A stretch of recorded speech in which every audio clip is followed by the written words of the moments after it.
Buenas noches, queridos amigos de CIPEA. Vamos a iniciar hoy nuestras clásicas reuniones de los Ateneos de los terceros miércoles. Hoy con una invitada de lujo, que es nuestra querida compañera de comisión directiva, Eunice Luqui, de un vasto currículo y una vasta experiencia clínica. Es psicoanalista que ha trabajado muchos años en el tema de las noceopatías, que son los trastornos del conocimiento, la investigación de los trastornos del conocimiento. Ella ya nos va, seguramente, nos va a decir algunas cosas al respecto. Y también quiero decir que comparte con algunos de nosotros la coordinación docente, que es tesorera de la institución, como dijimos recién, y, y bueno, además una gran persona, Bueno, gracias. así que con la que nos une un vínculo de muchos años. Así es, muchas gracias, Este, Carlitos, así es. vamos Bueno, entonces voy a presentar el título. Nos va a hablar de principio de realidad y principio educativo, aportes del psicoanálisis a la educación. Después de la lectura, como siempre, abriremos el debate para las preguntas. Así que, Eunice, te dejo la palabra. bueno, gracias por la mitad de tantos años, es cierto. Bueno, principio de realidad y proceso educativo. Eh, Solo puede ser educador, es una cita de Freud que no sé bien dónde era porque fue de un trabajo que presenté en CIPE hace años también. Se puede ser educador quien es capaz de compenetrarse de la vida psíquica del niño y nosotros los adultos no comprendemos a los niños porque no comprendemos nuestra propia infancia. Tomaré tres definiciones que da Freud de psicoanálisis, porque van a ser los aportes del psicoanálisis a la educación. Tres definiciones que da el psicoanálisis para ver cuál tenemos en cuenta. Es un método para la investigación de procesos anímicos apenas accesibles de otro modo. Es un método terapéutico de perturbaciones neuróticas basado en tal investigación y una serie de conocimientos psicológicos así adquiridos que van constituyendo paulatinamente una nueva disciplina científica. El psicoanálisis como teoría científica puede enriquecer y complementar un campo tan amplio como el de la educación, de importancia tanto en el desarrollo individual como en la formación académica en distintos niveles, primario, secundario, terciario, y en la formación académica en distintos niveles primarios, está repetido. Postula Freud como condiciones básicas para la aceptación del psicoanálisis: uno, la aceptación de procesos psíquicos inconscientes, sexualidad infantil y complejo de Edipo. Para hablar de los aportes al psicoanálisis, postula Freud la aceptación de estos tres postulados. Para hablar de los aportes del psicoanálisis a la educación, voy a aclarar la diferencia que entiendo existe entre proceso de aprendizaje y proceso educativo. Ambos se entienden entre sí, no hay uno sin el otro. El proceso de aprendizaje es la adquisición individual de conocimientos y habilidades por parte de un individuo. Es una modificación en el mundo interno, mientras que el proceso educativo es el conjunto más amplio y organizado de actividades para facilitar este proceso en un contexto determinado. Es intencional y externo al individuo. La reflexión más inmediata, esta sí es de Freud, enseña que la educación no ha cumplido hasta ahora, más que de una manera imperfecta, su misión. Ha causado a los niños graves daños. Si se encuentra el camino óptimo y se llega a realizar de un modo ideal su misión, podemos abrigar la esperanza de extinguir uno de los factores de la etiología de la enfermedad, el influjo de los traumas infantiles accidentales. El educador, aplicando sus conocimientos, aspira a la verdad de los hechos. La neurosis, develar la neurosis, y aspira al conocimiento de la sexualidad. Verdad, según el mismo Freud, que debe ser aprendida de acuerdo con el nivel de maduración del yo y con su nivel intelectual. Si el educador posee conocimientos psicoanalíticos, comprenderá al niño en su desarrollo, incluyendo los procesos inconscientes, la evolución de las etapas de la sexualidad infantil y el pasaje por la situación edípica. La reflexión de que la educación solo ha cumplido de manera imperfecta su misión ya la sostenían otros pensadores, incluso desconociendo los procesos psíquicos estudiados por el psicoanálisis. Uno de ellos fue Henry Pestalozzi, un destacado pedagogo suizo, que revolucionó la educación con su enfoque innovador en lo personal y social. En su experiencia nos dice cómo con su método los niños se desarrollan rápidamente, cuando sus fuerzas no han sido paralizadas aún por la educación antipsicológica, dice él, de la familia y de la escuela. Pestalozzi desarrolla su método educativo a lo largo de su experiencia con niños pobres y huérfanos en talleres mediante una educación personalizada y grupal a la vez. Dice Pestalozzi, lo mismo que veo crecer el alma, veo crecer al hombre. Desde antes de su nacimiento, el niño reúne en sí los gérmenes invisibles de las disposiciones que se desarrollarán en el futuro. Su sistema pedagógico se basa fundamentalmente en los datos de la experiencia, referidos siempre a la influencia del medio social, singularmente a través de la educación materna. En una de sus obras, titulada Cómo Gertrudis enseña a sus hijos, desarrolla un método progresivo a través de la observación de la conducta de los primeros años entre la madre y el pequeño. Se pregunta, ¿en qué época comienza la instrucción del niño? Ya que sus primeros contactos con el mundo son a través de aquello que hiere sus sentidos. Tuve pronto la convicción de que la primera hora de su instrucción es la hora de su nacimiento, desde el instante en que sus sentidos se hacen sensibles a las impresiones de la naturaleza. Desde ese instante lo instruye la naturaleza. Pestalozzi dice, lo hiere, que se hieren sus sentidos por medio de las experiencias perceptuales. Miren ya esa frase, que hiere sus sentidos, dice. Es importante definir qué entendemos entonces por educación, más allá de su lugar como disciplina científica y sus derivaciones y especializaciones. La educación se presenta como un proceso de modificaciones producidos intencionalmente, una actividad sistemática ejercida por los adultos sobre los niños y los adolescentes, con el fin de prepararlo para la vida en un medio determinado. Es entonces la educación ejercida desde el mundo externo la que condiciona el proceso interno del aprendizaje, pero desconociendo los postulados que, según el psicoanálisis, rigen en ese mundo interno. La terminología de la palabra educar deriva de educere, sacar de adentro hacia afuera. Se trata entonces de un proceso de autodesarrollo. Retomemos la cita de Pestalozzi. Desde antes de su nacimiento, el niño reúne en sí los gérmenes invisibles de las disposiciones que se desarrollarán en el futuro. Esto puede ser una cita hasta psicoanalítica, lo explicaba yo antes. El desarrollo de lo no nacido del yo, Kiosa, el yo fetal de Raskowski, los yo de las primeras identificaciones, Cesio, el yo prenatal primario, identificación directa, previa a toda catexis de oxígeno con el alma de la madre. Este es Cesio. Para Bion tenemos también una mente embrionaria con posibilidades de evolución, lo que implica un desarrollo mental.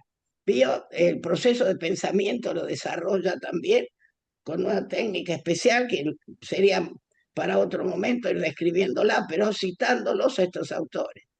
Se trata no solo de conocerse a sí mismo, sino de devenir uno consigo mismo, y propone un continente adecuado para los contenidos en evolución.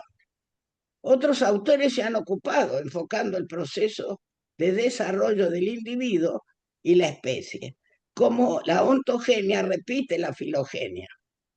Ernest Haeckel y también Pierre de Chardin, que es un paleontólogo y filósofo. En su obra El fenómeno humano, en 1955, presenta su visión de la evolución cósmica y la emergencia de la conciencia humana. Nos dice en uno de esos libros, refiriéndose a la educación: la vida se prolonga añadiendo sin cesar a sí misma lo que va adquiriendo sucesivamente como una memoria. Cada ser transmite al siguiente el ser que él ha recibido, no solo diversificado, sino acentuado, siguiendo el linaje a que pertenece. Se pregunta, ¿en qué niveles y por qué mecanismos llega a realizarse en el ser vivo esta aditividad dirigida de los caracteres? Una parte esencial del fenómeno acontece en el momento mismo de la reproducción. La onda de la vida es comunicada al hijo por la célula fecundada procedente de los padres. Continúa la evolución mediante el ejemplo de un gesto y la reproducción del mismo por imitación. El resultado de la educación terminó por penetrar en el germen hasta el punto de formar el carácter tan determinado como la talla, el color y otros determinantes de la especie. Nos dice Teilhard, lejos de constituir en el ser viviente un fenómeno accidental, artificial y accesorio, la educación no es nada menos que una de las formas esenciales de aditividad biológica. Si la educación no es entonces algo accidental o accesorio, es fundamental entender su alcance, su influencia e importancia en la vida humana. Esta visión antropológica no le es tampoco desconocida a Freud, cuando nos dice: hemos entendido que la dificultad de la infancia reside en que el niño tiene que asimilarse en un breve periodo de tiempo a los desarrollos de un periodo cultural que se extiende a través de milenios enteros. Solo una parte de esta transformación la puede cumplir el niño por medio de su propio desarrollo. El resto tiene que serle impuesta por la educación. Este proceso es un proceso de aprendizaje, entonces, del ser en desarrollo desde sus orígenes, en intercambio con el medio que lo rodea. Este intercambio se da a través del proceso educativo. Por lo tanto, los conocimientos del psicoanálisis son fundamentales y necesarios durante el mismo, sus beneficios y sus perjuicios. Otro autor, Speed, también psicoanalista, describe la formación del yo, una teoría genética de campo. Estudia dos corrientes que cooperan en la formación del bebé. Una, el proceso de maduración, la otra, el desarrollo psicológico. Plantea también Speed que la maduración se establece progresivamente a través de la filogénesis en el curso de milenios, que se transmite a través de la herencia y por el proceso de selección natural, ha adquirido una fijeza extraordinaria. Sin embargo, el desarrollo psicológico y las modificaciones que se producen son mucho más vulnerables. Son el producto, sí, de intercambios dentro del marco de las relaciones objetales. Aquí la relación de los vínculos son determinantes de futuras alteraciones en el desarrollo. En la clínica es donde el psicoanálisis nos abre un camino de investigación de los procesos que subyacen a los síntomas. Y así podemos entender mejor los problemas de la educación y su importancia a través justamente de los trastornos de aprendizaje. Ante la mirada de los autores citados y otros trabajos realizados en educación especial y estudios realizados con el doctor Weiner sobre nociopatías, todos los trastornos de aprendizaje, los llama Weiner, y en ese grupo que teníamos, me acuerdo en el CIN, los habíamos desarrollado de esa época, como trastornos del conocimiento. Surgió entonces la necesidad de incorporar en este proceso vital en desarrollo los postulados del psicoanálisis. Los trastornos del conocimiento se dan en los niños y en los adultos con dificultades intelectuales y trastornos de aprendizaje, englobados dentro de la llamada hoy en día educación especial. Ya Freud nos dijo con satisfacción que su hija se había ocupado de estos temas.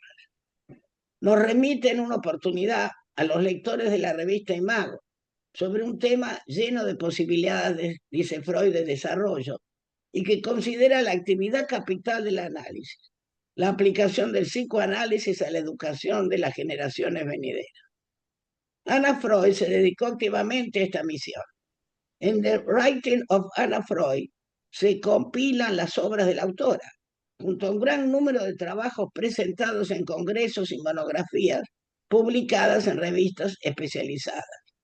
Son enriquecedores los resultados de las investigaciones realizadas durante la guerra en los que Anna Freud participó activamente en Hampstead, en Nurseries, en 1941-1945.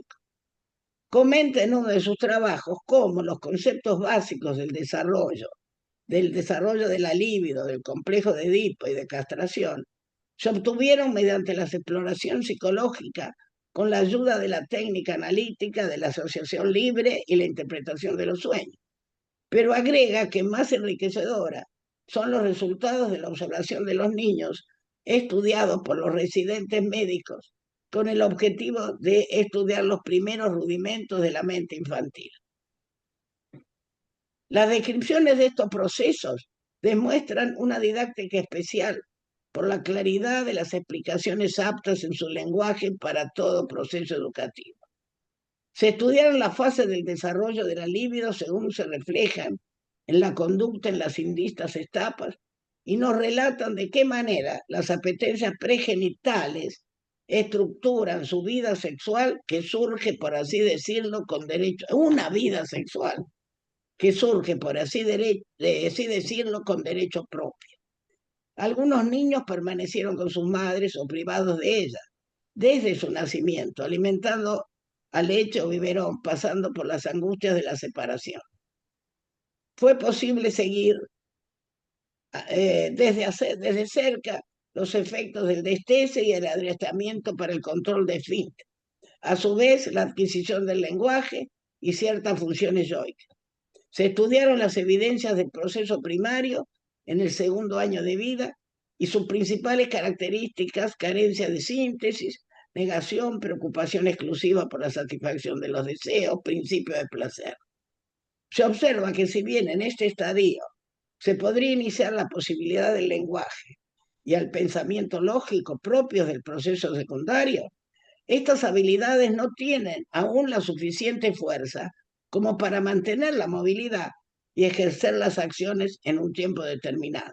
El infante en estas condiciones actúa en forma impulsiva. Se puede observar su agresividad incontrolada, ruptura de juguetes, muebles, mordiscos, ensuciarse frecuentemente, ataques a otros niños. Se pudo probar que las pulsiones agresivas de estos niños no eran más fuertes que las normales, en las que durante el desarrollo el yo puede ejercer cierto control. Se trataba justamente del desarrollo emocional. Dadas las limitaciones de su desarrollo emocional, su líbido se debilitaba, proporcionado a la carencia. La carencia de líbido es tan grande que aparecía toda esta furia descontrolada, aparecía una agresión en estado puro, inadecuado para la adaptación, que son las conductas de muchos trastornos de aprendizaje incontrolables, ¿no? De estos chicos en algunos momentos de su desarrollo. Esto y otros estudios de la psicología del yo, los mecanismos de defensa frente a peligros internos y externos, represión, inhibiciones como restricciones del yo, formación reactiva, vuelta contra sí mismo, negación, fantasías de transformaciones en lo contrario, inhibiciones intelectuales, son aportes de Anna Freud en sus estudios y prácticas en el análisis de los niños. Nos dice en una de sus obras, Introducción al psicoanálisis, el psicoanálisis pudo desprenderse de juicios y perjuicios de la esencia infantil al no juzgar como anormales ciertas actitudes, sino como eslabones de una cadena evolutiva determinada en la maduración de la sexualidad. Se describen los eslabones de esta cadena y las dificultades durante su desarrollo.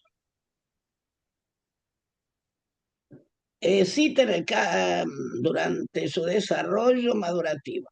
Ana Freud nos dice que una pedagogía psicoanalítica no existe aún, enunciada sistemáticamente, pero su misión sería hallar un término medio entre la prohibición excesiva y la falta de toda inhibición.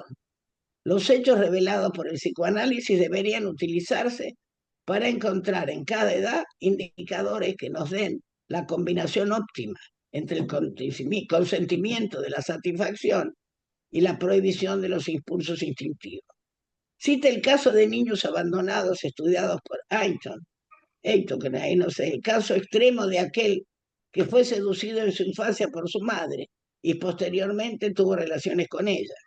Este caso muestra que no pudo llegar a ser un hombre completo, ya que se evitó el largo rodeo de convertirse en adulto, es decir, el deseo de llegar a ser igual que el padre para poder alcanzar las posibilidades de gratificación accesibles a este. La dificultad estaría en este largo rodeo por la realidad que va llevando del niño al adulto, junto al mandato del que nos habla Freud. Debe ser como tu padre y no debe ser como tu padre. Freud dice que precisamente una identificación completa con el padre refuerza la prohibición del coito incestuoso.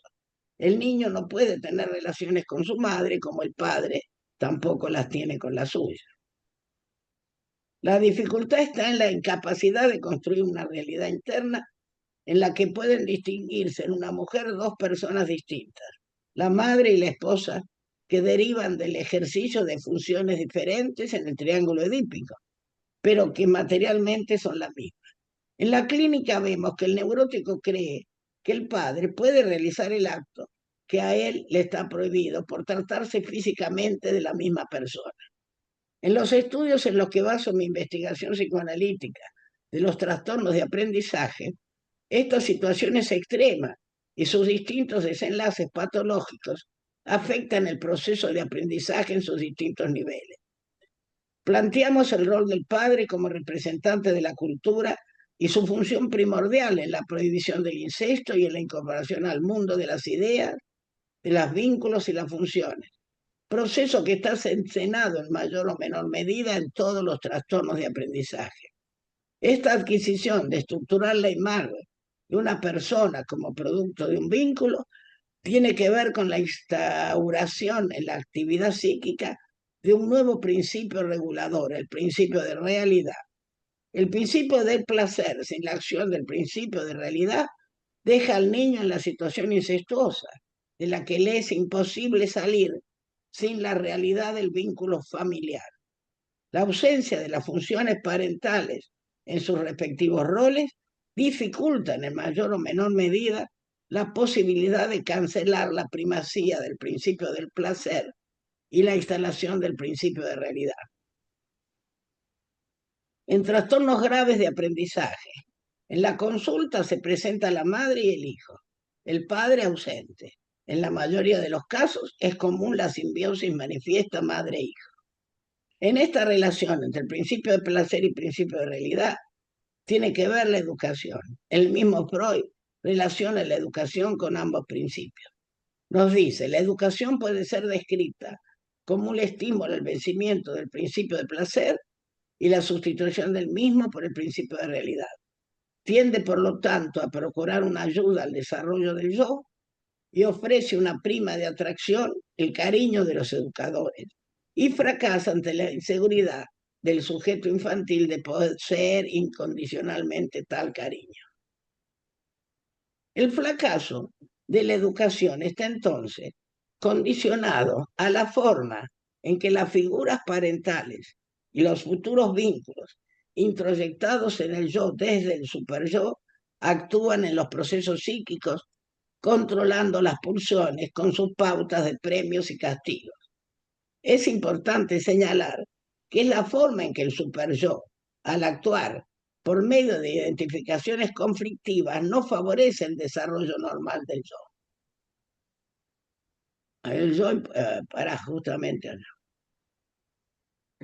con y con los objetos. Las primeras identificaciones son llevadas a cabo siendo aún débil el yo y con los objetos más importantes, quedado instalado el superyo como una instancia que se opone al yo imprimiéndole su génesis del complejo paterno.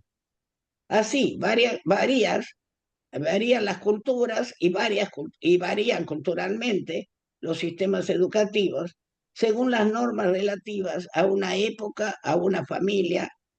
Actúa la educación sobre el proceso de aprendizaje desde una formación derivada de un mundo interno en conflicto. ¿Qué tiene que ver entonces los premios y castigos con el proceso de pensamiento? Es que partiendo del punto en que el aparato psíquico necesita representar la realidad y modificarla, continúa a través del contacto con el mundo exterior, por la estimulación sensorio-motriz, hasta las operaciones de símbolos y abstracciones propias de la inteligencia del hombre. Por el contrario, premios y castigos. A ver, me voy a quedar arriba. Bueno. Perdonen que se me subió del todo.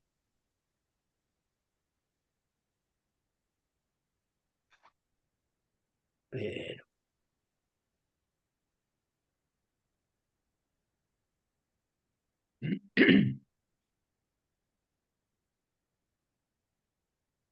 a ver.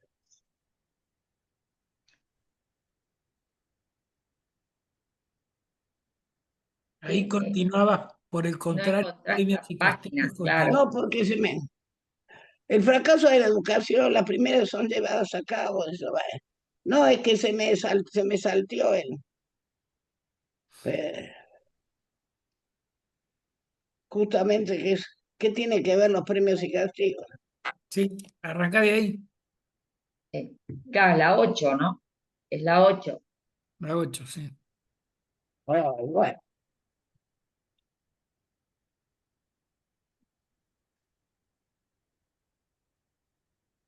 qué barbaridad. ¿Querés que lo sigamos nosotros, mientras vos lo buscás? Ay, Dios. Buscá la página 8, Miss. Sí, no, es que no las he multiplicado por página, espera. Ya me encuentro, ya me encuentro.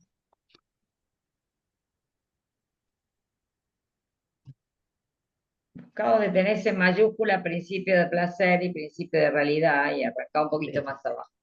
Por el contrario, premios y castigos Ahí continúan está. bajo ambos principios, placer, displacer, y Sí, bloquean el desarrollo del proceso de pensamiento ante la posibilidad de un juicio de realidad. Justamente eso, que placer, displacer, premios y castigos continúan siendo placer y displacer y no la realidad, ¿no? La teoría psicoanalítica considera el pensar como una función psíquica. Su desarrollo se ve determinado por la cantidad, calidad y distribución de la energía. La energía psíquica se origina.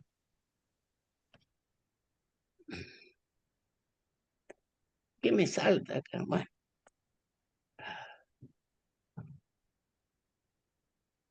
por el contrario, vuelvo a lo mismo, pero discúlpenme, por favor.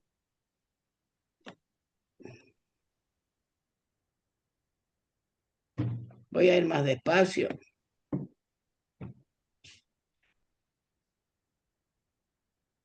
Voy a ir despacio. Volvé al comienzo de la página. Por el contrario, No, pero es que lo tengo en otra computadora eso.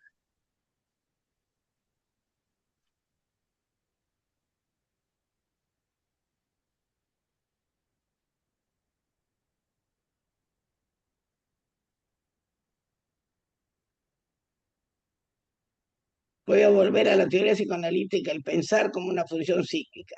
Su desarrollo se ve determinado por la cantidad, calidad y distribución de la energía. La energía psíquica se origina en las pulsiones, conceptos fronterizos entre lo anímico y lo somático. Los estímulos pulsionales surgen del interior del organismo. Freud llama necesidad al estímulo pulsional y lo que cancela esta necesidad es la satisfacción. Que el tema este es fundamental. En una fase primaria del desarrollo en la que el psiquismo admite solo representaciones que se adapten al contexto de satisfacción de los deseos, el reposo psíquico es perturbado por las exigencias imperiosas de las necesidades internas. En estos casos, lo deseado, lo pensado, queda representado en una alucinación. La decepción ante la ausencia de la satisfacción esperada en la alucinación motiva el abandono de esta tentativa de satisfacción por medio de alucinaciones, y para sustituirla tuvo que decidirse el aparato psíquico a representar las circunstancias reales del mundo exterior y tender a su modificación real. Con esto queda instilado un nuevo principio de actividad psíquica, el principio de realidad. No se representaba yo lo agradable, sino lo real, aunque sea desagradable. Cuando el aparato psíquico, ante la ausencia de la satisfacción esperada, está en condiciones de abandonar la alucinación como medio de cumplimiento de deseo y encontrar el objeto de la satisfacción en la realidad y no en el deseo, entonces se inician recién los múltiples conocimientos cognitivos. Entre los desarrollos yoicos surgen nuevas adaptaciones de los sentidos, ampliando funciones como atención, memoria, juicio de realidad, verdadero o falso. En autores citados, Freud, Pestalozzi, Teilhard de Sander y otros, vemos que este proceso de pensamiento comienza en el momento mismo del nacimiento, en la relación del niño con su madre, y continúa por asimilación y transmisión de pautas y normas de conducta heredadas y transmitidas genéticamente. Aceptando que el niño asimila en sí mismo los desarrollos del periodo cultural milenario y este es transmitido genéticamente, pensamos entonces que el proceso de aprendizaje encargado de la educación se inicia en el momento del nacimiento y se agrega a los conocimientos ancestrales de los progenitores desde las profundidades de su inconsciente. Cuando el niño se separa de la madre, la vida que había germinado en el líquido amniótico necesita continuarse en el espacio y en el tiempo. La alimentación luego del nacimiento exige un trabajo costo mayor en un espacio-tiempo diferente. El alimento que proporciona la madre llega después de un tiempo y ese tiempo está condicionado a una realidad. Hay un momento de pérdida, hay un objeto de satisfacción perdido y recreado internamente en el recuerdo. Esta circunstancia, desde la perspectiva de una pérdida, es la que posibilita el desarrollo de la interioridad y del pensamiento. El pensamiento, cuando se encuentra el objeto de satisfacción en la realidad, puede surgir a través del desarrollo progresivo de las funciones cognitivas. En los trastornos de aprendizaje y en todas las alteraciones de su desarrollo, vemos alterados desde su inicio el proceso de pensamiento. En los casos clínicos he notado la influencia del desear en el pensar, no solo del paciente, que no puede acceder a un correcto desarrollo del pensamiento en cuanto a alteraciones gruesas de semejanzas, analogías y juicios, sino también en los errores de la madre, sometido a continuas deformaciones de la realidad. Pensar influido en su casi totalidad por el principio de placer, sin acceso correcto a un juicio de existencia y un consiguiente examen de realidad. En la observación de la conducta, en el vínculo madre-hijo, vemos que si la madre no decodifica adecuadamente el mensaje del niño, recurre a sus propias demandas y no a las del hijo. Si ella tiene hambre, le da de comer, o lo tapa si ella tiene frío. No permite ese espacio que constituye al hijo como tal. No permite la frustración y la posibilidad de la demanda de satisfacción, ni la posibilidad del encuentro con el objeto en la realidad.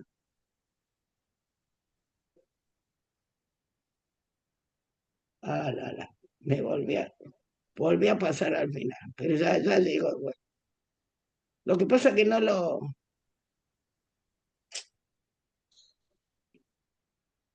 Me vuelve a saltar. No, pero ya está por terminar. No te preocupes, búscalo tranquila. A lo que salte tranquila. Sí, que salte. Pero no me salta al principio, no sé por qué. Bueno, a ver, justo al final. A ver. Gaby dice página 10, mitad de página, Eunice. No, pero es que no tengo, No las tiene numeradas, dice, No porque tiene acá numerado. no, es que no las imprimí. Las tenía las tengo en otra computadora. no, pero en las computadoras también te aparece el número No, de es que no las página. numeré. No se ve que no las numeré. No, no, es que me salta al principio. Cuando sigo, a ver,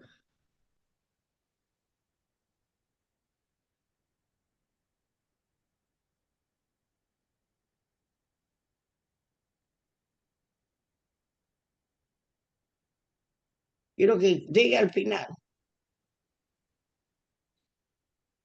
y no me salte. Es que no aprende, Eunice. ¿Eh? No aprende. No aprendo yo. No aprendo a manejar la computadora. No, no sé, me olvidé no tuve tiempo, como esta andaba de ¿No, escribirla. no querés seguir vos, Carlos? ¿Por qué Por no lo eso es si lo tiene ahí? yo te lo Claro, sigo. Yo te lo sigo. léelo, Carlos. Léelo vos, Carlos, hasta que yo lo encuentre acá, que me vuelve a saltar. Bueno, entonces, es tanta la influencia del desear en el Eso. pensamiento, en los trastornos más agudos de aprendizaje, que piensa en un pensamiento no alucinatorio, pero sí un continuo pensamiento ilusorio. En la ilusión, a diferencia de la alucinación, que es una percepción sin objeto, el paciente queda relacionado con un objeto no alucinado, pero podemos decir un objeto ilusionado. La ilusión nos la describe Freud como la deformación de la realidad de acuerdo al deseo.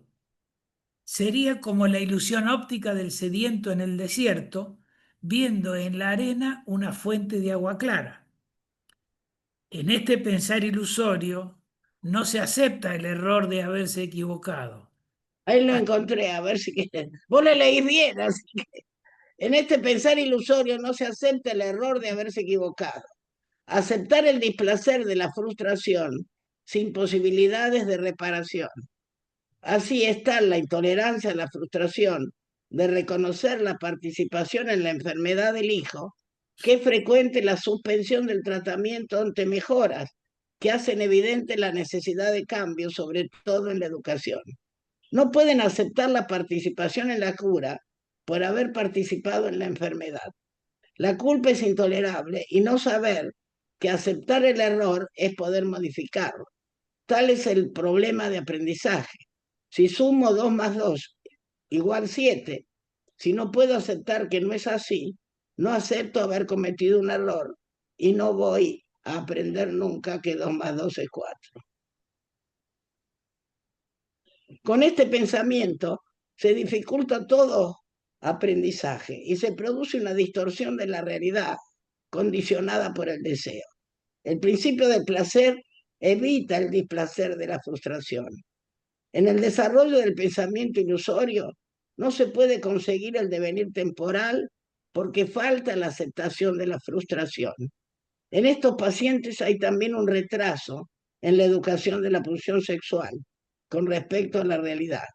El tema sexual es tabú constante. Un puritanismo verbal rodea el cuadro, mientras la disposición polimorfa de la sexualidad infantil se satisface constantemente. El niño es cuidado permanentemente por la madre en sus necesidades básicas, donde los impulsos orales y anales son incrementados y satisfechos en un vínculo ilusorio. La realidad aparece ingenuamente vivida. Es muy frecuente que hermanos de distinto sexo vivan en el mismo cuarto hasta edades avanzadas y no por causas económicas. Frecuentemente la madre acompaña al hijo al baño pretendiendo cuidarlo. Freud en 3 ensayos nos habla de la pulsión sexual humana llegando a su maduración como consecuencia de transformaciones orgánicas y de inhibiciones psíquicas aparecidas en el curso de la maduración. En el curso de la maduración, se alzarían poderes anímicos que a manera de diques canalizarían la pulsión, marcándole su curso. Estos poderes anímicos parecen ser obra de la educación, pero estarían biológicamente condicionados y pueden producirse sin auxilio alguno de la educación, la que solo debería limitarse a seguir la huella determinada del orgánicamente preformado. Freud señala que estos diques, pudor, la vergüenza, la repugnancia, la compasión y las construcciones sociales de la moral y la religión. En los casos clínicos estudiados, como trastornos de aprendizaje, vemos omitido todo conocimiento relacionado con la sexualidad. Estas conductas hacen que la pulsión de saber, tan ligada a la investigación sexual infantil, queda detenida en su desarrollo, mientras los diques de la pulsión permanecen bloqueados. El instinto de saber es atraído y hasta quizá despertado por los problemas sexuales en edad sorprendentemente temprana y con sospechada intensidad. El sofocar la curiosidad infantil detiene el proceso de conocimiento y el conflicto se manifiesta en la capacidad de conocer. Por eso son nociopatías. He constatado que los problemas, tales como el enigma de la procedencia de los niños o la diferencia de los sexos, son los que quedan sin resolver en la mente de muchos de estos niños y aparecen en los trastornos típicos de aprendizaje, expresado en los errores. Cuando las dudas van siendo disipadas y aclaradas, las teorías sexuales infantiles van aclaradas y de una manera acorde con el principio de realidad. Los trastornos de aprendizaje van corrigiéndose y el paciente puede pasar a etapas avanzadas del conocimiento. Por todo lo expuesto, pienso que ambos principios, placer-displacer, y los diques de la pulsión, son los mecanismos básicos en el proceso educativo. El educador, el pedagogo, como en la antigua Grecia, acompaña el proceso con el mayor conocimiento posible de la vida del niño.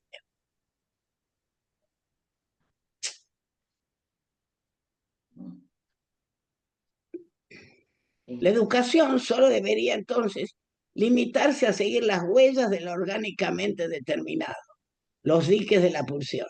La educación actúa entonces como un estímulo al vencimiento del principio de placer y la sustitución del mismo, del principio de realidad, con el impulso de la energía de la pulsión de saber, motor del crecimiento personal y social. Después una cita de Freud con la que termino. Las perturbaciones de las situaciones traumáticas de la infancia determinan una distorsión en el pensamiento como represiones y mecanismos de defensa que son con los que trabajamos en análisis con nuestros pacientes. Esta lucha con las resistencias constituye la labor esencial del tratamiento analítico e incumbe al enfermo mismo, al que ayudamos con la sugestión que actúa sobre él en un sentido educativo. De este modo, se ha dicho muy justificadamente que el tratamiento analítico es una poseducación. Hasta ahí. Bueno, muy lindo, Eunice, muy bien. Hemos Muy terminado. bueno, bien, Eunice, lo lograste. Muy bien, muy lindo. Muy bien. Muy Bueno, bien. a ver, ¿qué les Bueno, parece? Me ahora confundí. entonces El vamos problema fue al trabajar con la computadora en vez de haberlo escrito. Bueno, los Bueno, escucho. ahora entonces vamos a abrir el debate. Levantan la mano, y yo los anoto. Y si me olvido de alguno, me señala Cintia por ahí, me ayuda, o Carmen. Así que bueno, es muy interesante el tema. Se puede aplicar incluso al trabajo clínico de los pacientes, no solo a la educación de los chicos, sino lo vivimos todos los días en nuestro trabajo clínico, muchas de las cosas que dice Eunice. Así que bueno, seguramente va a haber preguntas. ¿Qué Marta, pregunta? está Marta, Carlos. Marta, ¿dónde anda Marta? Ah, Marta. A ver, Adelante, hola, Marta. hola Marta. Ya habilita el micrófono.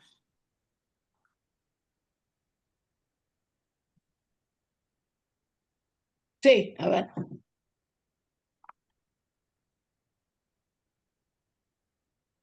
¿Podés, Marta, el microfonito? A ver. Está todavía.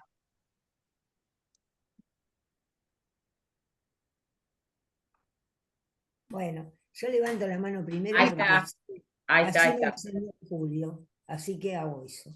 Bueno, Ahí es se un te escucha. trabajo muy interesante. Te Fuerte, felicito, Marta, fuerte. Eunice. Es Bueno, un trabajo muy interesante. Te felicito, Eunice. gracias. Abre una puerta y es un material de investigación que no está completo, que es No, una seguro. puerta muy abierta. Yo te voy a decir y voy a plantear solamente algunas ideas que se me cruzaron mientras ella hablaba, mientras Eunice hablaba. En primer lugar, la relación entre conocimiento y sexualidad. Esto es así, no se pueden separar.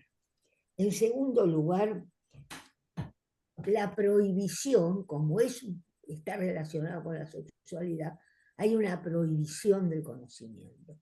Y el conocimiento en la historia de la humanidad se transformó en un misterio. Por eso es uno de los llamados misterios religiosos. Los que administraban ¿Llamados? misterios religiosos. Los que administraban estos misterios eran los chamanes en la historia de la humanidad, Sí. cosa que el grupo de los lunes somos expertos. Los chamanes, sí. Chamanes. Acuérdense de Adán y Eva. Miren todo lo que pasó por querer saber. La prohibición no es solo de la sexualidad, es de todo, es del conocimiento, de saber. Por eso es un área prohibida y por eso es un gran esfuerzo, porque es una transgresión, aunque oficialmente no se diga. Así le fue a Freud por meterse con estas áreas prohibidas. En el grupo del capítulo también estudiamos la historia de Nash. Que La historia de, perdón. La historia Fuerte, de Marta. Nash. Que Nash, el premio Nash. Nobel. De Nash, que vimos, sí, lo hemos estudiado acá. Sí, al mismo tiempo era esquizofrénico y tuvo un premio Nobel y otro premio equivalente al Nobel que se llama Abel. Bueno, hay una frase de Nash que me acordé ahora. Del mismo lugar de donde vienen mis ideas locas, vienen mis ideas científicas. Ese es otro dato importantísimo. Después quería recordar un libro de un investigador y educador muy importante de la época soviética, que se llamó Anton Makarenko, y que tomó a unos chicos que eran ladronzuelos, porque habían perdido los padres en la guerra. Tomó, creo que 50 o 60 de esos chicos, 4 o 5 maestras elegidas por él, se los llevó a Siberia. Y creó un sistema educativo democrático, es decir, los chicos armaban grupos, planteaban sus preguntas, hablaban directamente con su maestro. De esa experiencia de chicos que habían llegado a situaciones muy graves, se salieron ingenieros, médicos, abogados, científicos. El libro se llama Poema Pedagógico. Y después,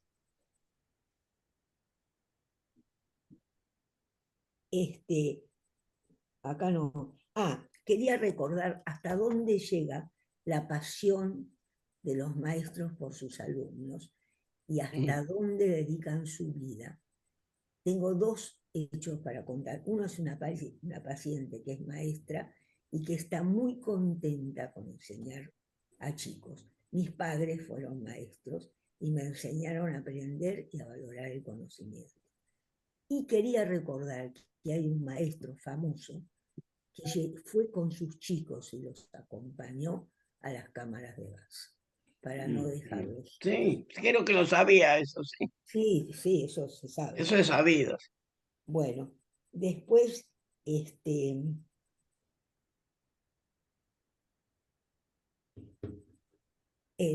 todo el tema extraordinario del psiquismo fetal que tanto nos enseñó Raskowski es heredado.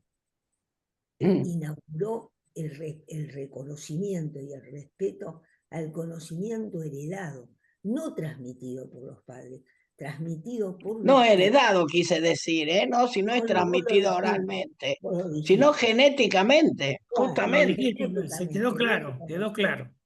Bueno, y después la característica de la transmisión de conocimiento y de la transmisión generacional es una característica de los animales superiores, Sí. muy desarrollada en el género humano. Es una de las cosas que el género humano se puede enorgullecer al lado de las muchas que tiene que avergonzarse y llorar profundamente.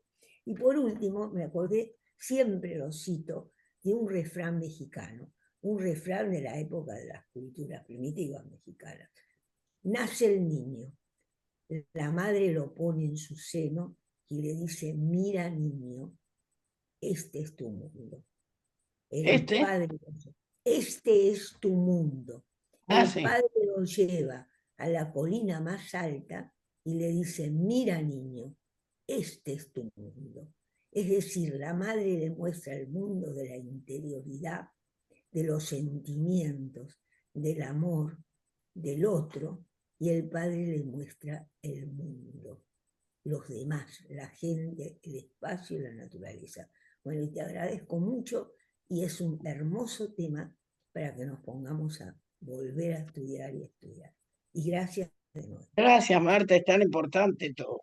¿Quieren preguntar una más o le contesto? No, contestá, por favor, que tenemos Me tiempo, importa podés mucho tu contestar. opinión, Marta, me importa muchísimo, así que muchas gracias.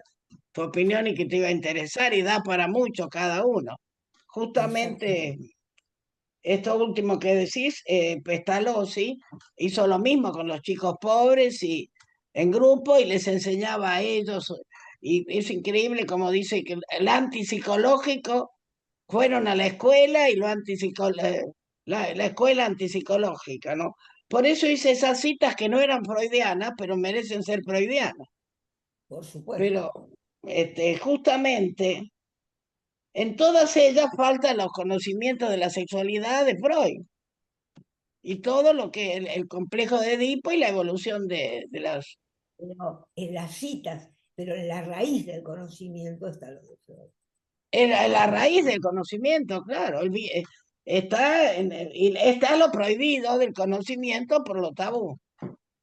Bueno, pero lo interesante que yo le puedo contar es que en los trastornos se ve este tipo. Si yo, por ejemplo, tenía una paciente que contaba 1 más 1, no sabía contar los numeritos. Tenía unos 15, 20 y pico de años cuando vino y no iba a la escuela. Pero cuando fuimos hablando de la sexualidad, empezó a contar, porque es como el misterio de los números. 1 más 1 es un hombre y una mujer que engendran un hijo. Y así sucesivamente. Y después, por ejemplo, están el padre, la madre, el hijo, los números, la síntesis, todo el conocimiento, develando esos misterios que ellos tienen, que son sexuales. Pero estas familias, justamente estas familias, no hay ningún conocimiento, son muy ilusos, aunque son muy inteligentes los padres. Son de padres, por lo menos doctores, muy inteligentes, pero donde la sexualidad está totalmente... Porque detrás debe haber, siempre se investiga, detrás debe haber situaciones incestuosas muy inconscientes. Bueno, eso es lo que pasa, que no es más que... No, pregunta no hay ninguna, más que es cierto, hay que seguir investigando todo esto. Sobre Bueno, todo, sí, termina, porque o la debilidad mental o la genialidad, a eso es lo que falta ver. Porque o anula el conocimiento o intensifica el conocimiento. Ese nos quedó sin ver. Habrá que seguir investigando entonces. Bueno, gracias, Marta. Bueno, Alberto había pedido la palabra, así que lo escuchamos, Alberto. Bueno, Eunice, te felicito también por el desarrollo que has hecho, el trabajo tan completo, donde vas describiendo todas las etapas, las interacciones que se dan entre ellas, las situaciones que tienen que ver con la educación, en fin, es un trabajo para seguirlo, leerlo, seguirlo pensando, etc. Hay, por supuesto, muchas cosas. Eh,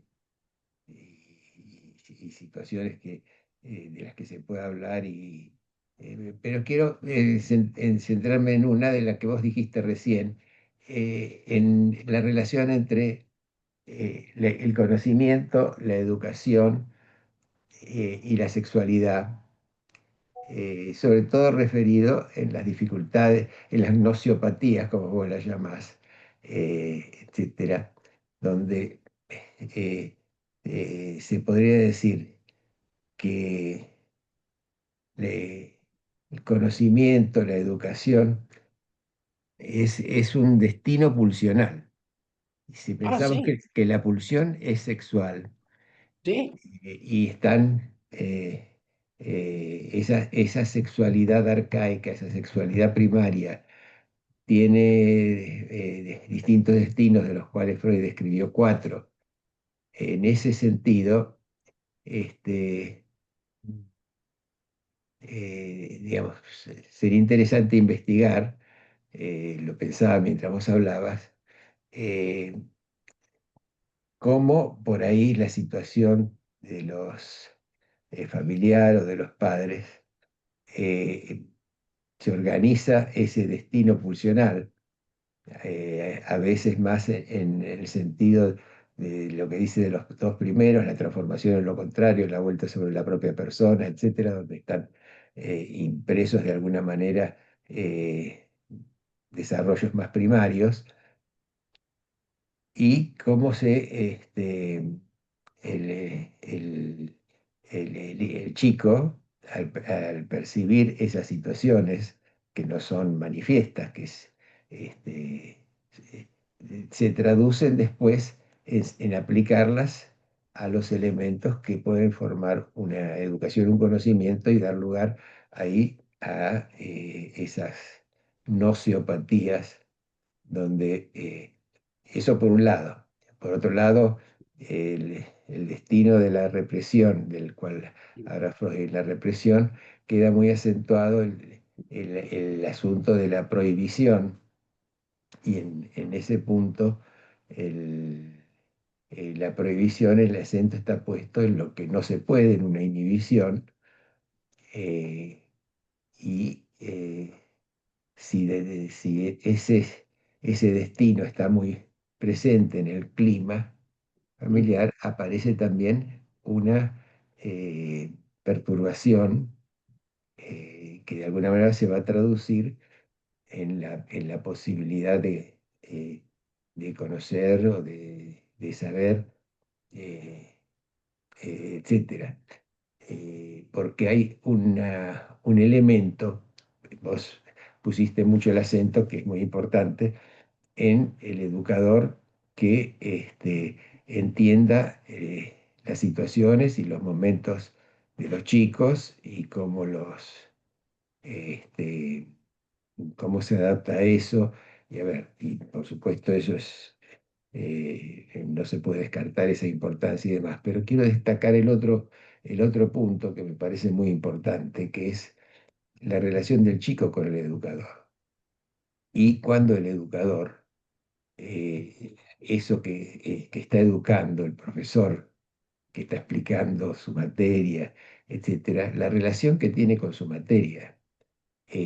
ah, sí, Y en ese sentido, uno puede decir, bueno, que haya una sublimación. Y si hay una sublimación, hay eh, un, un vínculo sexual con su materia, una pasión, que eso, más allá de los conocimientos que puede derivar, se transmite en los que lo están escuchando, y está la identificación con esa pasión que determina después el, eh, digamos, el alimento que toman de, de ese profesor, aunque el profesor no esté tan conectado con los chicos. Son los chicos que se conectan porque perciben en eso que hay algo que ya no es una prohibición, sino que, porque hay que diferenciar a veces la prohibición de la ley. La prohibición es lo que, el acento está puesto en lo que no se puede hacer. En la ley, el acento está puesto en lo que se puede hacer. Y entonces en ese asunto aparece ahí el entusiasmo y el principio de realidad ya no es, bueno, lo que no se puede, sino, Es lo que bueno, se no puede se puede poder. por acá, se puede por allá, se puede esto otro. Ah, Eh, claro. en ese sentido, se me ocurría esto y mostrar cómo entonces, al ser un destino de pulsión, la educación no alude tanto a un saber comportarse, a un Ah, saber no, hacer, claro. sino a una fuente de placer que se va encontrando, que no sé si es lo mismo que la sublimación o está emparentada, pero que tiene alguna relación con eso en el sentido que tiene esa raíz sexual. Bueno, Sí, tal cual. Bueno, gracias de nuevo porque me interesa tanto el interés que esto te puede despertar, estas conclusiones, que eso es justamente es lo que queda por investigar, que es como si hay una captación de ese misterio de la familia, esos secretos familiares que están no, ocultos. sí, me refiero cuando esas fuerzas pulsionales en la familia entran a formar parte, por decir así, de forma sintética, de un juego, donde no es que las cosas estén prohibidas o no estén prohibidas, pero en todos los juegos hay cosas que se pueden y no se pueden. Si uno juega al tenis, digamos, para jugarlo, pero el placer está puesto en el juego, no en lo que no se puede. La pelota se puede ir afuera, puede haber fallas, pero forma parte del juego. Eh, Se puede decir que la educación tiene algo de todo eso, ¿no? Es el principio, Hay una a ver, anécdota que no sé si es cierta de Einstein, donde una madre se le acerca para decirle que su hijo tiene muchas dificultades con las sí, matemáticas claro. y entonces Einstein le dice, bueno, señora, pienso que su hijo no las puede tomar como un juego. Y lo Y cual, él sí, si uno pero lo creo que la piensa, madre es decía que él decir, tenía problemas de aprendizaje también. bueno, es lo mismo, Este, ¿no? Porque eso se puede extender a todas las cosas, donde en la medida que se toman como un juego, dan una posibilidad de desarrollo que mm, se las puede ver de otra manera. y bueno, por eso el principio de placer y displacer, ese es el juego que me parece importante, que no es una postergación del placer, es una postergación del placer, porque la ley ya se puede, pero se va a poder después. Esto no se puede, lo otro sí se puede. Se puede con otra señora, con mamá no, porque mamá es de papá. Ahí está la ley puesta en lo que se puede y lo que no se puede. No se puede solamente Sí, con... pero es cuando es un juego, no solamente no se puede con mamá, sino que no me gusta mamá, me gusta la mujer. Y Digamos, bueno, pero ya empezaste a jugar, pero cambia la ya se pudo dar la maduración. así es. Y si le gustaba mamá era una cosa más bien por esa cosa pregenital de contacto y de... Y si ahora sí, si hay ancestralmente algún secreto incestuoso o de ese tipo. Estaba el Pero lo mafioso, importante, estaba el mafioso es en la película El mafioso, Robert De Niro creo que era, ah, que se iba a sí. analizar. Y entonces el Buenísimo. analista le interpreta que estaba enamorado de la madre y De Niro lo mira y dice, "¿Sí? ¿Conoce a mi vieja?" Bueno, Bueno, vamos a habilitar otra sigamos pregunta. sí, sigamos. Vamos a Sí, habilitar Bueno, otra pregunta, y les pido que moderen el placer de la conversación para sí, dar pongamos principio de realidad. principio de realidad y vamos a dar la palabra a Graciela Matías, que está ahí con la manito amarilla. Esperando. Adelante, Graciela.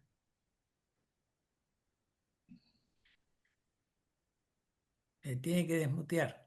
Sí, Tenés que sí, desmutear. ahí está. Ahí está. Ahora sí, ¿no? Bueno, Sí. Sí, sí. bueno, Fuerte, Graciela. sí, me sumo, Eunice, a las felicitaciones por este trabajo tan interesante que traes hoy. Y yo quería tomar una de las partes del trabajo cuando vos hablas del nacimiento y que desde el nacimiento se van reuniendo las disposiciones para el desarrollo posterior, ¿no? Y me acordaba de Bion, que vos también lo citás y dijiste que había mucho para decir, que él Sí, decía que el conocimiento estaba vinculado a lo emotivo y que para que se produzca el desarrollo del pensamiento tenía que haber un continente, y ese continente era la reverie materna, ¿no? Me pareció interesante eso. Y también un tema que tomás que por ahí está bueno para pensar, es esto de los trastornos del aprendizaje y la simbiosis materna. Me parece que por ahí eso y estaba bueno. claro. Estamos con poco tiempo, pero me pareció Sí, interesante. lo de Bion justamente es para pensar porque, pero para que se dé el proceso de pensamiento tiene que haber una carencia, una falta. Él toma lo de Freud el objeto de la no satisfacción, la satisfacción, pero tiene que haber una carencia para que ahí pueda aparecer la concepción, que lo llama, y que pueda aparecer un concepto y todo el proceso de los que habría que desarrollar, que desarrolla todo el proceso del aparato para pensar los pensamientos. Pero todo esto es por el vínculo madre-hija, donde si ahí hay una falla por eso es interesante que para todos ellos si no hay satisfacción, pero me parece que en los trastornos del desarrollo no hay ni lugar a la satisfacción, porque la madre no permite la diferencia, no lo deja ni que alucine, ni que, ni que aprenda, ni que conozca, ni que se relacione. Está tanto ella encima, lo que pongo que no decodifica. Tiene frío, lo tapa, tiene hambre, habla por él, piensa por él. El nene, yo me acuerdo al principio les decía, venía la madre, no señora, que venga el nene, usted, no, porque él no sabe, y viene la madre y el chico está afuera. Y nada, es la madre la que es todo. Y a lo de Bion porque él hace todo un desarrollo interesantísimo también para poder, manejo del pensamiento. Y lo otro que me decías de, del vínculo de la madre con el hijo es lo mismo también, que si no hay la parte emotiva y el revenir de la madre, pero en los trastornos de aprendizaje es anterior. Ahora, lo que está muy bien en Bion también, que estas cosas pueden ocurrir en cualquier momento no es necesario el trastorno. Mira, me confundo para saber lo que me pasó. Y a cualquiera nos pasa, hay un trastorno en el conocimiento, en ese momento algo me pasa. Y a los pacientes permanentemente hay trastornos del conocimiento. No es necesario un retardo mental, son todas noceopatías, a menor o mayor grado. Trabajar el pensamiento, son trastornos del pensamiento, porque se erotiza el pensamiento como un síntoma y no quede separado. Bueno, no sé si más o menos te contesto con esto. Verónica Vincini te quiere hacer una pregunta.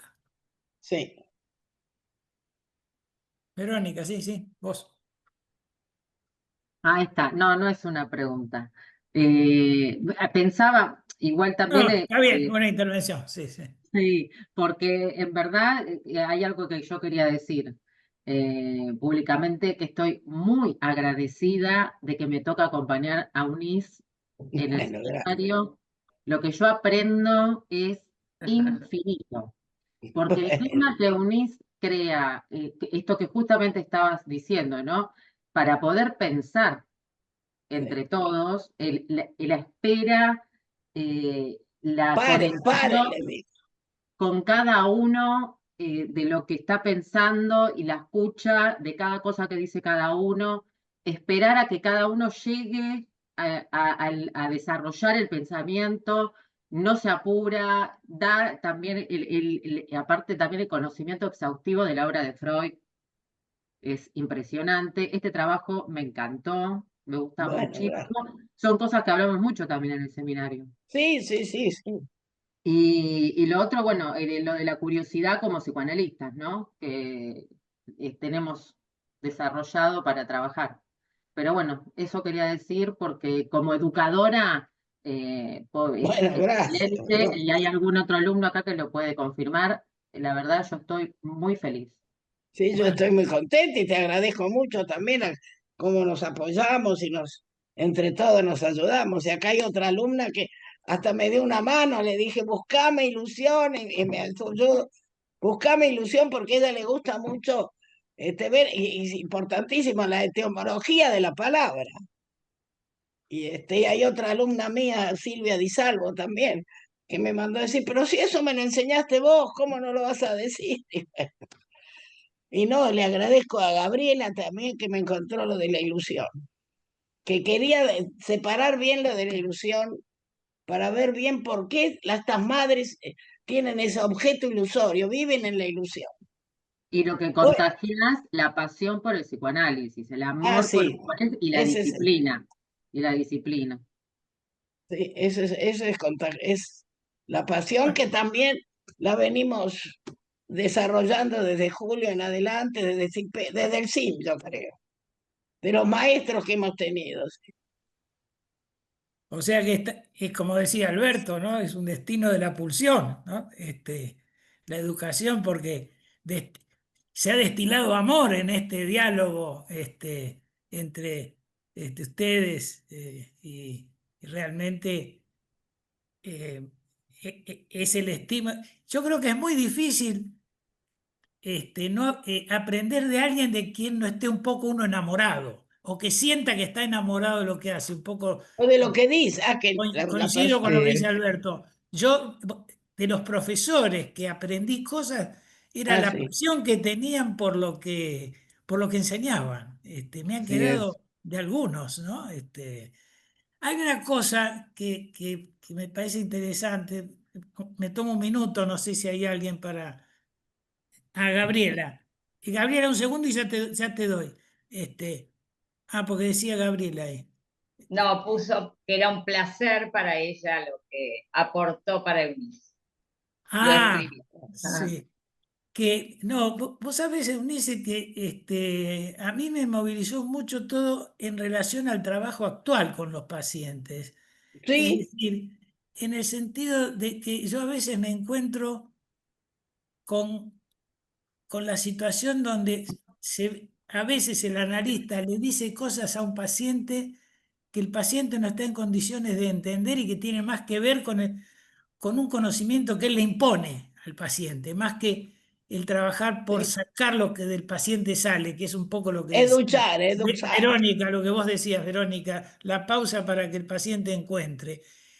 Y me pasó leyendo un material de supervisión de un analista que, escuchando un relato de situaciones muy traumáticas de una paciente, donde aparecían situaciones de confusión de tiempos en los sucesos que relataba, la analista en un momento dice, estoy confundida, no entiendo bien, dice, porque Mm. vos decís esto como si hubieran pasado mucho tiempo y parece que es poco tiempo.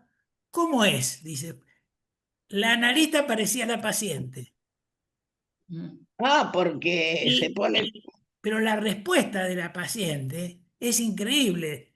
En la intervención posterior hace una hilación de sucesos donde ella, tomando esta especie de angustia por no entender de la paz del analista, empieza a pensar ella. Y dice, tenés razón, dice. es que eso es. Yo creo que lo viví de esa manera, dice, pero me parece que fue mucho más tiempo, una cosa realmente brillante. Y fue a raíz de una situación donde era el no saber del analista. Este, es muy interesante esto porque tiene que ver con en qué Con el momento está maestro un que, paciente para poder recibir ciertas cosas de parte del analista que creo que vos decís, ¿no? Vos decís, educar de acuerdo a la etapa del desarrollo y a las capacidades que tenga el niño de recibir, ¿no? Creo que decías un poco eso. no, Freud, eso también lo saqué de Freud, Bueno, está de bien, está que el bien. conocimiento de la sexualidad según la edad y las preguntas. Eso, Pero lo del profesor y el maestro, que es también que decía Alberto. Claro. Y lo de la pulsión, es una pulsión, es un placer Sí, y la el relación entre conocimiento. maestro y alumno se puede decir que tiene que tener en cuenta el nivel del alumno, de lo que puede llegar a comprender, y darle un poco, en un nivel un poquito más alto, Solo eso. para que lo capte, ¿no? Si es demasiado, No, claro. Pero quedan en pero canales la pulsión, diferentes. pero lo importante es Si que queda voy a igual, seguir quedan dando vueltas. trabajando la pulsión del conocimiento. Es como logos, entreros y tánatos. El conocimiento es el equilibrio también. Hay mucho para seguir investigando, ¿no es cierto? También parece que lo primero que decía Marta, y todos seguiremos entonces. Muy bien. Es mucho para seguir investigando y estamos. estudiando. No, Bueno, un poco lo que decías vos, Carlos, y ya creo que debe ser la hora sí, ya Sí, estamos en hora. con los justo. pacientes actuales, porque son trastornos de pensamiento. Y hoy en día no es tanto interpretar histerias ni neurosis, es en el pensamiento estas confusiones en el pensamiento producidas en cualquier momento. Que ahí también creo que es como analiza Bio, que es como analizaba Bueno, todo lo de bueno, Ramos con Granel. Bueno, basta, si Muy no, lo bien. más no lindo cierro será. más. Si no tiene que Bueno, cerrar. muy Bueno, bien. Un muchas minuto, gracias. una palabrita, Sí, gracias. sí, Sí, sí. ¿Puedo? Un minuto. dale, dale, Gracias, dale. Eunice, te aplaudimos primero todos, Bueno, porque excelente lo tuyo, como siempre. Gracias. bueno, gracias. Bueno, unos segunditos avisitos parroquiales. Sí. Bueno, el 19 de noviembre, el miércoles 19, tenemos el último Ateneo del año, así que con mucho gusto tenemos un trabajo, Aguasipo, que está acá abajo, de la doctora Marta Osbar, historia de la hija de una madama que es imperdible, excelente, como todo lo de Marta, así que bueno, ya están todos invitados, es el último del año, así que bueno, esperamos la presencia de todos y ya les avanzo un poquito más que el sábado 29 de noviembre tenemos nuestra 30 jornada anual de accidentología. 30, que no es poco, ¿no? Para festejar y reunirnos, así que los esperamos también a todos. Vamos a tener a dos lindos trabajos individuales muy bien preparados por dos chicas que terminan los seminarios. Sí, tenemos que. Egresan, dos colegas egresadas, y después una mesa donde vamos a tocar el tema de los accidentes en la tercera edad, que creo que nunca lo habíamos tratado, pero que nos pareció muy lindo, con dos invitados muy interesantes. Así que ya los dejo con un avance, ya van a venir más cosas mejor estructuradas para que tengan el programa y demás. 29 de noviembre y 19 la esperamos a Marta. Y ahora, bueno, nos despedimos. Gracias por escucharme, gracias Eunice, y gracias por estar. No, gracias por Bien. todos ustedes. Y Gracias. bueno, nos vemos, Chao. nos seguimos viendo. El 19 los espero. Gracias. No, y todo muy bien.